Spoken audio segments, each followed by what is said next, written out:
This is the all-new 4th generation 2025 Nissan Interstar van, and in this video we'll see how it compares with the previous generation van.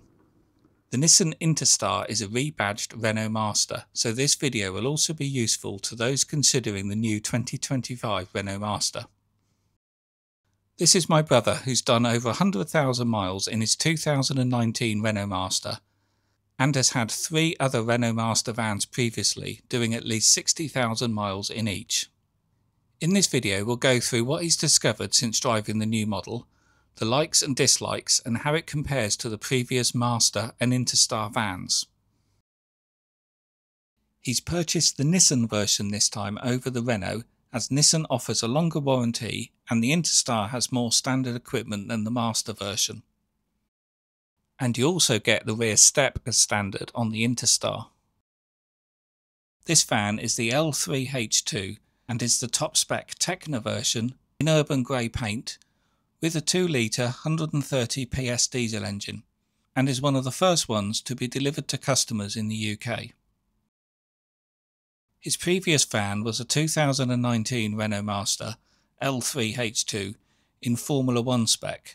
While there's since been another shape available, it was only a front-end facelift, so all the comparisons in this video apply. The new van is much more refined when behind the wheel. It's super comfortable on long drives and particularly good on motorways, and it's much quieter. The brakes are also much improved, particularly when loaded. The lighter steering is better, and the improved turning circle transforms its manoeuvrability, with one hand on the wheel to turn it from lock to lock.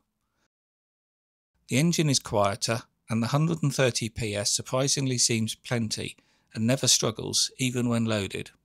The gear changes are much slicker with a lighter clutch and more car-like than van. After nearly 2,000 miles driving in cold February weather, the average fuel economy has been 41 mpg. That's with mixed motorway and local driving, half empty, half loaded. The old van would have been 31 mpg. The overall feeling and quality is rather good. From the way it drives to the way the doors shut, it just feels like a big step forward, and makes you wonder why there's such a premium for the Volkswagen and Mercedes vans. The new van has a tapered rear roofline to improve efficiency. The downside of this is that the access height is now 10 cm less than it was previously. This makes a massive difference when loading your van. However, the roof height inside remains the same. Which is the same as the old. It's a little bit less, but it's basically the same. But as this roof tilts back here, they've then bulked up the rear. It's significantly deeper at the back, this beam along the back. Plus these latches are quite a bit bigger.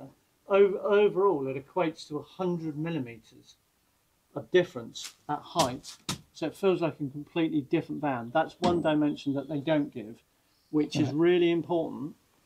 And I used to walk in the old van with ease. This one, we all bang our heads now and struggle to get things in, because that's one dimension which is critical with these vans, and they don't provide it because it's nowhere near as good as the old one. So that's a biggie, I think, with these, which is pretty annoying, but it's all about efficiency. On the plus side though, the new van is more boxy, and the width at the roof height is now 152 cm internally, whereas it was 138 cm on the old model. So although the back's massively restricted, which is annoying, the doors aren't as tall, it's fairly annoying. When you stack the van, you've got it full up like I did with furniture. 6 inches width difference must make, it feels like it when you load it, doesn't taper in so much, it's much more boxy, and it does feel like you can wedge a load more gear in here. In the new van there is no longer storage space above the cabin, as there is now a metal panel blanking this off. He used to use this for storing straps and packaging, which is why he's now had to build these storage pockets on top of the wheel arches. However, the bulkhead is now much flatter in the new van, rather than bulging out for the seat backs, which means items can be strapped up against it easier or stacked up better in the rear. The side door access has improved and is now 4 cm wider.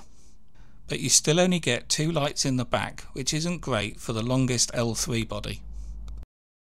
Around 94% of the viewers of this channel are not subscribed. I'm sorry to ask, but it would help greatly if you would. Just press the subscribe button. It's free and it shows YouTube you like this vehicle related content. If you want to be notified when new videos are released, click on the bell button also. Thank you, it really helps more than you would imagine. It's up front where things have really changed and not all for the better. The new design means it's really cramped in here. There's very little leg space, particularly for the middle seat. If you raise the driver's seat, the legroom quickly gets worse, with your leg hitting the panel below the gear stalk and your forehead gets very close to the overhead storage. The greater depth to the dashboard and more rake windscreen means the cab feels cramped and tight compared to the old model. The sales blurb says the new model has amazing cab storage, yet in practice it's next to useless. There is plenty of storage on top of the dashboard, but it's not covered as it shows on the website, so everything reflects badly in the windscreen. If you put your stuff in the door bins, you struggle to access it when the door is shut. You end up opening the doors to access the door bins, which wasn't the case in the old van. The storage shelf on the passenger side is totally flat without being angled or any lip at the front, so consequently nothing stays on there. The new cup holders double up as a grab handle, yet if you have a cup in them they can't be used as a grab handle, and they're also positioned so that a can or a cup in the passenger holder blocks visibility to the lower mirror. On the driver's side, while a cup doesn't block the mirror, you do get a reflection in the mirror which you didn't get on the old model. They're just daft on all counts. You get some storage in the centre seat backrest. The rest is an improvement though. The seats are more comfortable, it's quieter, more refined and more car-like to drive. The heated windscreen has been a nice addition on these frosty February mornings. The touchscreen is responsive and very good for a van, as is the sound from the speakers. Using the My Perso button, you can personalise the EU safety systems, so you can turn off the lane keep and speed warnings with one button, rather than going through the settings on the screen on every startup. If the van didn't have this button, he says he would have rejected the van as it's so annoying to drive with the safety systems beeping at you. So, in conclusion, the likes are much nicer to drive, it's quieter, more refined and more car-like, better efficiency, good technology, sensors and cameras, a better stereo, boxier cargo area, and the imposing styling makes the van look bigger than it is. The dislikes are the cramped cab, cup holders block the mirrors, cabin storage doesn't work,